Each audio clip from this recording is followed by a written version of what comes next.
trasporti dopo il ritrovamento di una catena per chiudere le biciclette appesa alla linea elettrica della stazione ferroviaria di Montagnana nel Padovano.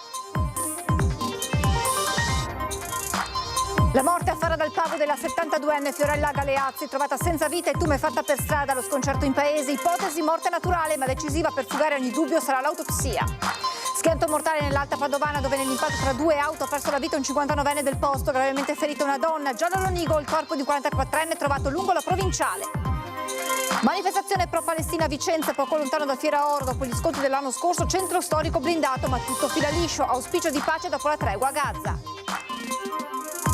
In un frame del video ripreso dalle telecamere il momento del passaggio tra due uomini del piccolo burro, il barboncino sparito da Venezia 2 giorni fa, per cui si sono mobilitate centinaia di persone. Riunita la coalizione del centro-sinistra in vista delle elezioni regionali, avanti nella costruzione dell'alternativa, dicono dal PD, in primavera le primarie delle idee per coinvolgere i cittadini. Fondaco dei tedeschi a Venezia, carnevale con 3 giorni di sciopero dei lavoratori in subappalto delle pulizie, la decisione d'accordo con i sindacati durante il presidio di oggi. A Cortina la strepitosa vittoria di Sofia Goggi in Coppa del Mondo di sci, presidente del Veneto Zaia e del CONI Malagò in sopralluogo al cantiere della pista da bob, sarà il simbolo dei Giochi 2026. Buonasera, ben ritrovati con l'edizione regionale dei nostri telegiornali. In primo piano dunque quanto accaduto alla stazione dei treni di Montagnana. Si indaga per attentato ai trasporti dopo il ritrovamento di un oggetto metallico appeso alla linea elettrica. Una catena di ferro, di quelle che si usano per chiudere le biciclette, è stata appesa da sconosciuti alla linea elettrica ferroviaria nella stazione di Montagnana, nella Bassa Padovana. A notare la catena, rivestita in gomma, sulla fune elettrica del secondo binario della stazione è stato, durante una regolare attività di ispezione, un manutentore tecnico di RFI che l'ha rimossa presentando un esposto alla Polizia Ferroviaria di Legnago. Sull'episodio indaga la Digos della Questura di Padova, coordinata dalla Procura di Rovigo. È sicuramente un fatto che ha una sua gravità e di qui la presenza delle forze dell'ordine. Come comune siamo immediatamente intervenuti per tutto quanto a nostra disposizione con la nostra locale, mettendo a disposizione dell'autorità requirente tutte le immagini a nostra disposizione. La stazione dei treni è munita di numerose videocamere, di un impianto di videosorveglianza abbastanza nutrito. L'oggetto metallico, secondo i dirigenti di Ferrovie dello Stato, avrebbe potuto causare danni al pantografo e alla linea elettrica, determinando l'interruzione della circolazione ferroviaria e inevitabili disagi per i passeggeri. E ora la Procura della Repubblica di Rovigo, competente per territorio, indaga per l'ipotesi di reato di attentato alla sicurezza dei trasporti, un reato che prevede la pena della reclusione fino a 5 anni. Spero sia una bravata e che rimanga tale. L'autore verrà, io credo, con grandissima probabilità individuato e punito per quanto ha commesso. Io veramente spero che nessuno, proprio nessuno, abbia la bella idea di ripetere quanto è stato. Dopo la denuncia di FS Italiane, Assoutenti è pronta a costituirsi parte offesa in un eventuale procedimento giudiziario. L'associazione chiede anche un cambiamento radicale nella gestione dei lavori e della circolazione che metta al primo posto l'utenza con adeguati indennizi quando non si riesca a rispettare gli orari. I sabotaggi, dice il presidente di Assoutenti Melluso, non possono essere una scusante. E adesso la morte di Fiorella Galeazzi, trovata senza vita a Farra dal Pago. In attesa della chiusura delle indagini non ci possono essere dichiarazioni ufficiali da parte degli inquirenti, non si può escludere nessuna ipotesi, solo l'esito dell'autopsia che il sostituto procuratore Simone Marcon ha affidato al medico legale Antonello Cirnelli potrà dissipare ogni dubbio. Nel punto dove l'hanno trovata, 3 rose per ricordare Fiorella. Quello che è successo dovrà essere chiarito, ma la morte di Fiorella Galeazzi, 72 anni, non si sa quando, tra giovedì notte e venerdì mattina, sembra sempre di più essere stata dovuta ad una improvvida uscita di casa, apparentemente senza che nessuno vi abbia avuto a che fare, fino al momento in cui il suo corpo è stato visto esanime sul selciato a poche decine di metri dalla sua abitazione, al 66A di Buscole Alta, tra Farra e Sperte. I fatti restano comunque al vaglio di carabinieri e magistratura. Non abbiamo ancora alcuna notizia e aspettiamo che le forze dell'ordine e i vari inquirenti facciano quello che devono fare, insomma, e aspettiamo di sapere l'esito. È ovvio che è un fatto che sconvolge tutti quanti e ci stringiamo attorno ai familiari e a tutti coloro che insomma devono affrontare questo difficile momento. Certo, ogni situazione è un po' particolare e questa è in modo così, direi, per quello che è possibile sapere in questo momento, un ulteriore motivo di rammarico, ecco, per le modalità. Fiorella aveva avuto delle difficoltà, non poteva più guidare e per tenerla d'occhio la figlia, che vive poco distante, aveva fatto mettere delle telecamere nella casa della mamma, ma questa volta nessuno si è accorto di quello che stava accadendo, lasciando tutti sgomenti. La signora la conoscevo da tanti anni e anche la famiglia è una famiglia qui della parrocchia con tutte le dinamiche di una vita parrocchiale normale. Io sono di Farra e quindi il fatto è successo lì, conosco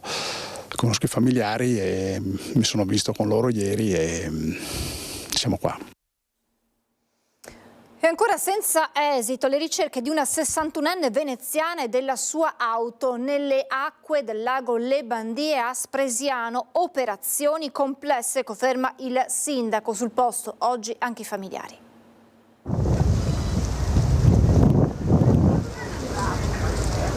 La visibilità massima, che arriva fino a 30 cm, e la conformità del fondale non stanno certo aiutando l'imponente macchina delle ricerche messa in piedi da vigili del fuoco e carabinieri per il secondo giorno impegnati nel trovare una donna veneziana 61enne che si sarebbe immersa giovedì in tarda serata con la sua Fiat 500 nelle fredde acque del lago Le Bandie a Lovadina di Spresiano, un'ex cava diventata specchio lacustre, un probabile gesto estremo ma contornato ancora di tante domande. Il condizionale dopo 48 ore resta infatti d'obbligo perché né della signora né dell'auto sono state ritrovate tracce. Le operazioni si sono rivelate più complicate del previsto e così, dopo i sommozzatori arrivati da Venezia e Vicenza, sono entrate in funzione delle telecamere di ultima generazione e non si esclude possa essere usato un robot come quello adoperato nell'agosto 2023 al Lago Morto di Vittorio Veneto, quando ci vollero giorni per recuperare il corpo di un ragazzo drammaticamente annegato mentre prendeva il sole su Materassino. Alle Bandie si procede palmo a palmo con tutta la meticolosità del caso. Speriamo che con queste nuove tecnologie messe in campo si possa risolvere, ecco, quantomeno parte di questo mistero.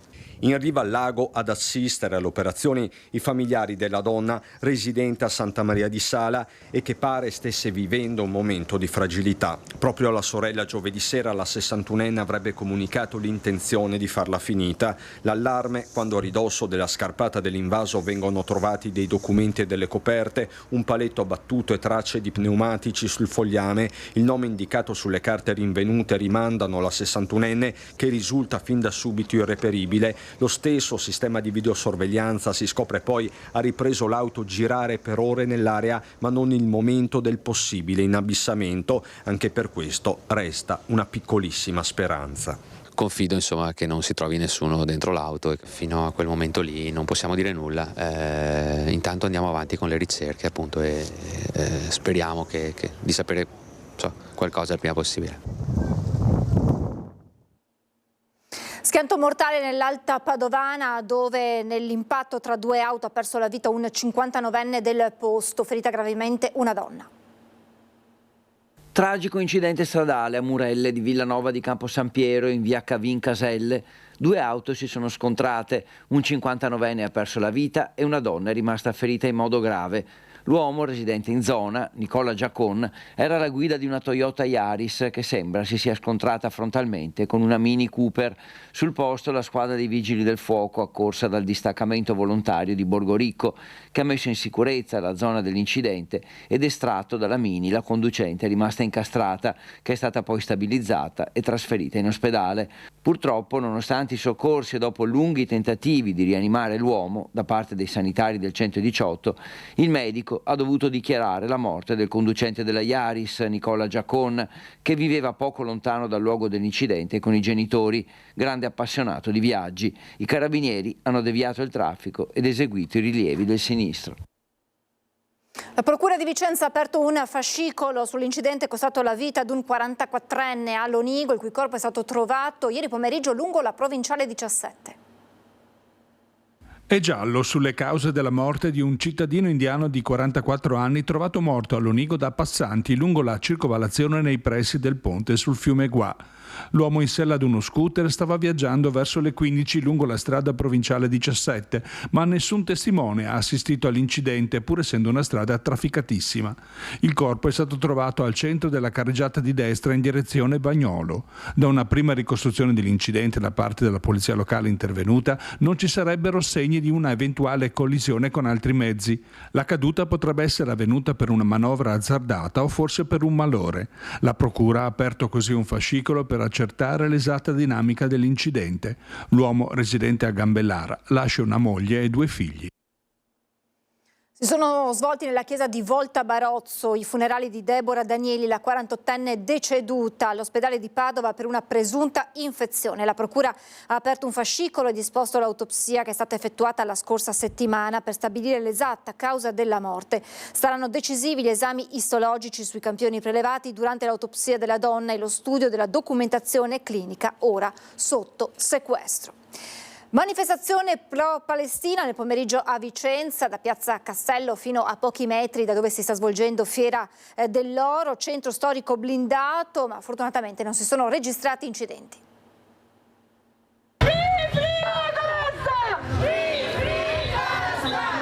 È solo uno degli slogan che sono stati scanditi dai partecipanti al corteo pro-Palestina che nel primo pomeriggio da Piazza Castello si è mosso verso Viale Verona. Erano circa 1 migliaio appartenenti a decine di associazioni e sindacati della provincia di Vicenza.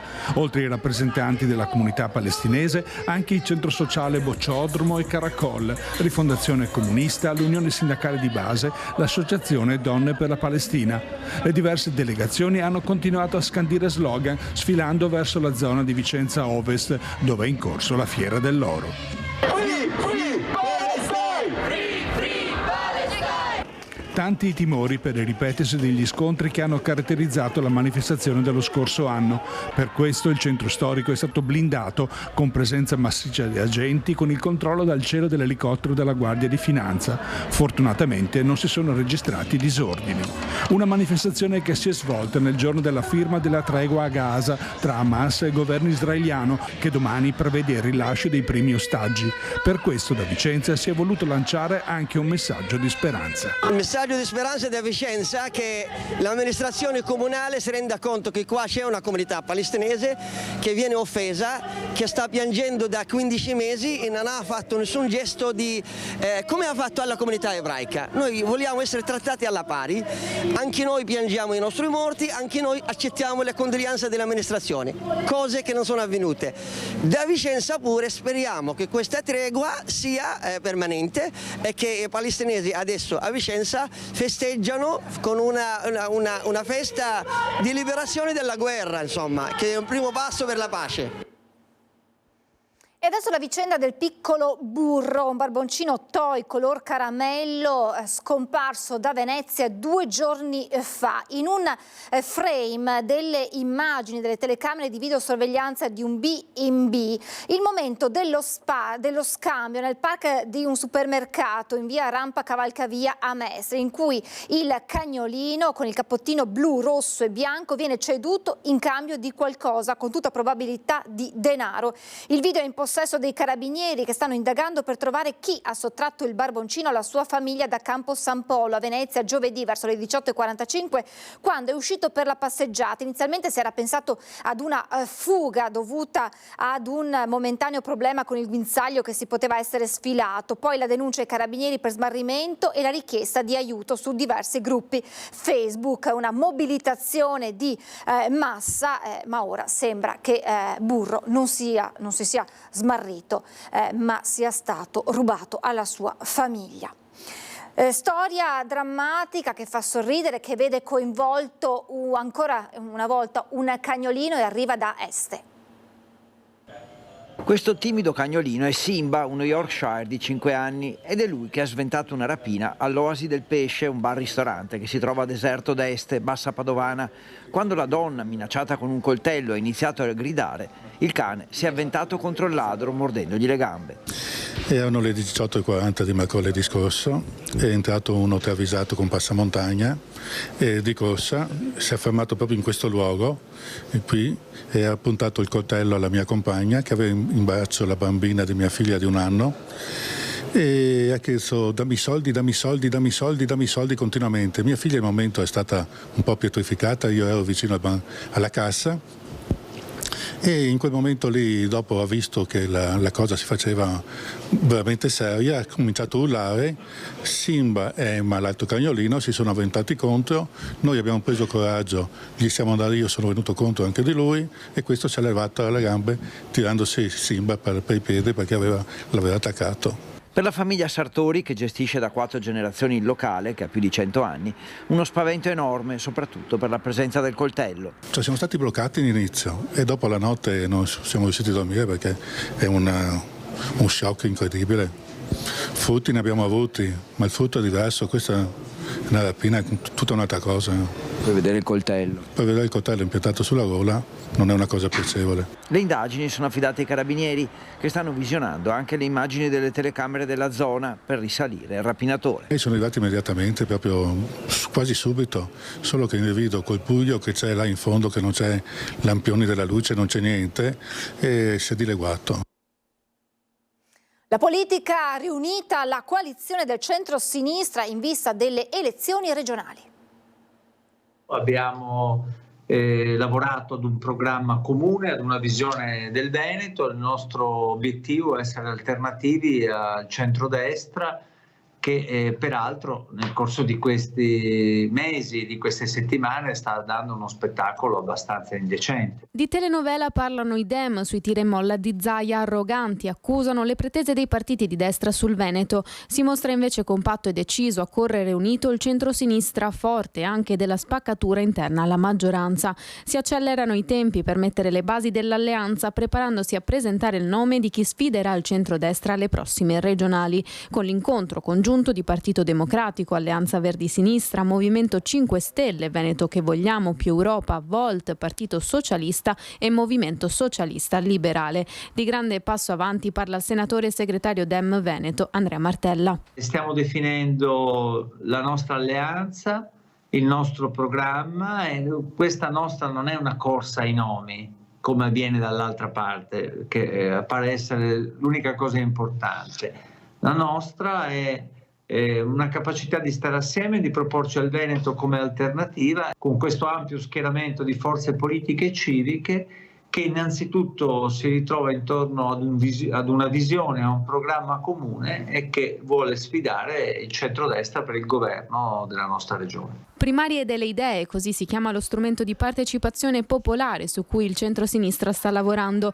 Una chiamata popolare nel weekend dal 21 al 23 marzo per scrivere il programma della coalizione con l'apporto dei cittadini. Un segnale forte di aggregazione per contrastare anche l'astensionismo, dichiarano i Dem, che rincarano la dose. Il contrario esatto, dicono, dello spettacolo poco decoroso cui ogni giorno dà vita il centrodestra. Siamo già entrati nel post-Zaia. E ci siamo entrati con uno scontro rilevantissimo dal centrodestra. E io penso che i cittadini se ne siano anche stancati. Continua a Venezia la mobilitazione dei lavoratori del Fondaco dei tedeschi. 3 giornate di sciopero, così che faremo vedere che senza i lavoratori degli appalti il centro chiude. Le giornate di sciopero durante il periodo di carnevale non è escluso nei 3 momenti clou, con il martedì e giovedì grasso, cioè nel previsto periodo di massimo afflusso di gente. Nuovo presidio dei lavoratori del Fondaco dei tedeschi a Venezia che al grido di lavoro chiedono sicurezza occupazionale. Lo stato di agitazione è deciso con i sindacati insieme ai rappresentanti dei 113 lavoratori degli appalti, facenti parte dei complessivi 339 occupati. Tutti dal prossimo aprile resteranno a casa per la chiusura del centro commerciale del lusso, che negli ultimi 5 anni ha accumulato debiti per 100 milioni di euro. Questo è il motivo per il quale tutti i lavoratori verranno licenziati, con la differenza che soltanto i 226 lavoratori diretti riceveranno l'indennità di buonuscita. Gli altri resteranno a casa senza alcun tipo di paracadute salariale. L'appello al governatore Zaia e al sindaco Brugnaro affinché intervengano a tutela di tutte le famiglie coinvolte nel licenziamento di massa. Che ci sia un tavolo alla presenza però anche dei gestori del gruppo DFS e LMVH, perché anche loro si debbano prendere la responsabilità non solo di 226 lavoratori diretti, ma anche di chi comunque garantiva e garantisce i servizi commerciali, che sono i lavoratori diciamo invisibili, che però sono fondamentali per la gestione delle attività giornaliere. Un'ulteriore convocazione serve a far sì che tutti questi lavoratori, nel bene o nel male, in termini occupazionali o in termini salariali, vengano messi sullo stesso piano. Oggi non è così. Voltiamo pagina, giornata dedicata agli sport invernali per Luca Zaia, non solo bob ma anche sci e Coppa del Mondo. Sofia Goggia è la regina delle regine. A Cortina d'Ampezzo ha scritto oggi una nuova pagina di storia conquistando una vittoria spettacolare nella discesa libera. A nome di tutti i veneti rinvio un caloroso applauso e un ringraziamento per l'emozione che ci ha regalato. Con queste parole il presidente della regione Veneto ha celebrato il quarto trionfo di Sofia Goggia nella discesa libera di Cortina d'Ampezzo. E in questa giornata di trionfo il presidente Zaia insieme al presidente del CONI Malagò sono andati in sopralluogo al cantiere della pista da bob per le Olimpiadi 2026. Ci troviamo nel cantiere dello Sliding Center, quindi della pista comunemente detta di bob, ma è la pista bob Scheletro Slittino, quella che era la pista Eugenio Monti, che è stata smantellata, perché ricordiamo qui c'era una pista, e oggi siamo già in presenza della nuova pista che tra qualche mese sarà anche testata direttamente dagli sportivi. Il presidente del Veneto Luca Zaia in sopralluogo al cantiere della tanto dibattuta pista da bob in costruzione a Cortina, che sarà pronta, garantisce il governatore, per l'appuntamento con i Giochi Olimpici Invernali del 2026. Insieme a Zaia, l'Olympic Games Executive Director Christophe Duby, il presidente del CONI e della Fondazione Milano Cortina 2026 Giovanni Malagò, l'amministratore delegato della società infrastrutture, la Simico Fabio Saldini e i tecnici del Ministero delle Infrastrutture e dei Trasporti. Sarà la pista più iconica del mondo, non c'è uno sportivo nel mondo che faccia bob, skeleton o slittino che non pensi di venire qui a testare questa pista, tanto è vero che si stanno già preannunciando molti eventi, e dall'altro voglio anche ricordare che è la pista progettata anche per il parabob. Quando il parabob, ovvero il bob paralimpico, diventerà disciplina delle Olimpiadi, questa è una pista che sarà in grado di accogliere anche il parabob. Una preomologazione è fissata per il 24 marzo, al lavoro nel cantiere della pista da 1650 metri di lunghezza, 180 persone. Ognuno di voi, ha detto Zaia rivolgendosi proprio alle maestranze, sta contribuendo a un sogno che si sta trasformando in realtà. Di certo questo, come le decine di altri cantieri nel comprensorio, sta ridisegnando il volto di Cortina. Cortina sostanzialmente conosce questo nuovo rinascimento. Quando mi parlavano di Cortina, dell'Olmiti, mi dicevano che c'era il problema della mancanza di appeal, che nessuno investiva più. Ecco, ho avuto questo pensiero, questa intuizione di candidare Cortina alle Olimpiadi. Il risultato sono grandi investimenti, almeno 1.800 milioni di euro di investimenti che altrimenti non avremmo potuto fare, non solo sulle opere olimpiche ma anche sulla viabilità, e dall'altro anche l'attrazione degli investimenti, visto e considerato che sotto gli occhi di tutti Cortina sta veramente vivendo un nuovo rinascimento. Ed è tutto per questa edizione, adesso come sempre la sigla e le previsioni del tempo. Grazie per averci seguito e buona serata.